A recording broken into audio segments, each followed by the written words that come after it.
So what do you think?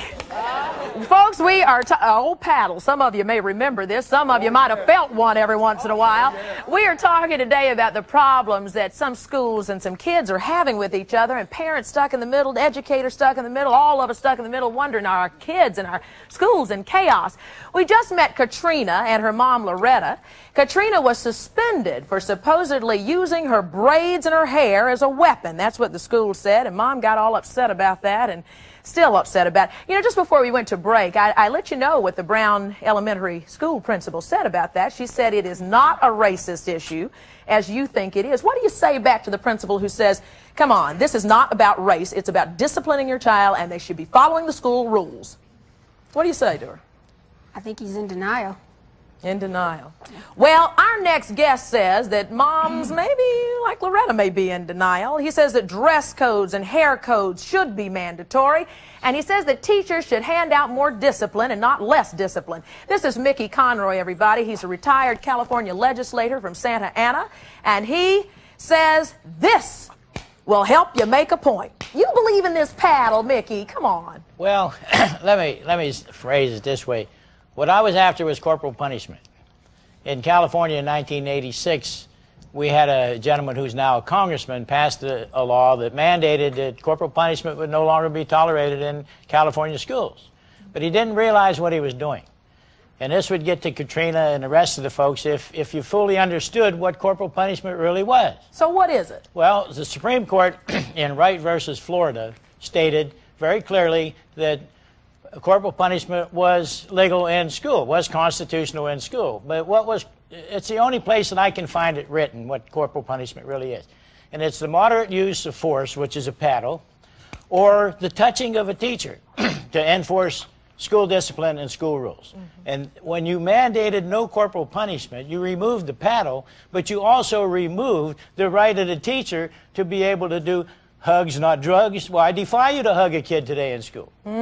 And so we have to get back to where the teacher is in control of the classroom and not the school children in charge of it. How many of y'all believe that?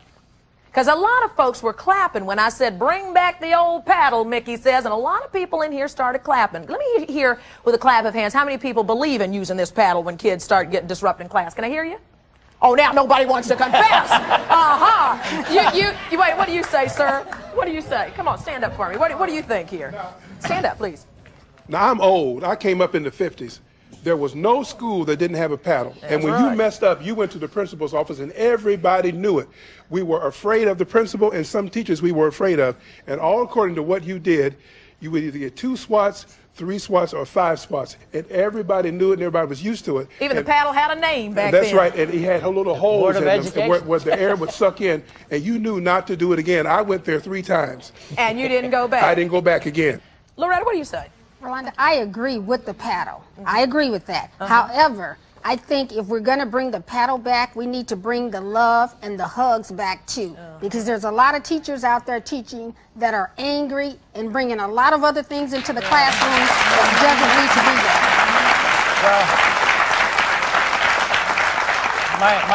there. My comment was hugs, not drugs, is what I was talking about. What would a kid have to do to get the paddle? Well, first time you get a warning, second time you might get a little talking to, and the third time you probably get the paddle. Okay, Mr. Mickey, I have messed up 3 times now. Show me how you would hit me. Oh, I wouldn't dare touch you Come on, with this. come on. No, I couldn't. Oh, I'm going to do it again. I'm going to do it again. No, really. I want to feel what a kid would feel. Seriously.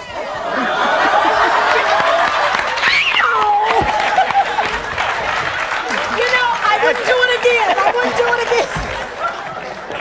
The things we do to make a point on a talk show. And I got the point, believe me. We're going to continue this conversation. That really smarted. Coming up next, the story of a teacher who says she received, now listen to this, a teacher who says she got a death threat from a student. How bad does it get? Well, this teacher decided she would take direct action against that student. What did she do, and did she win, and did she have support?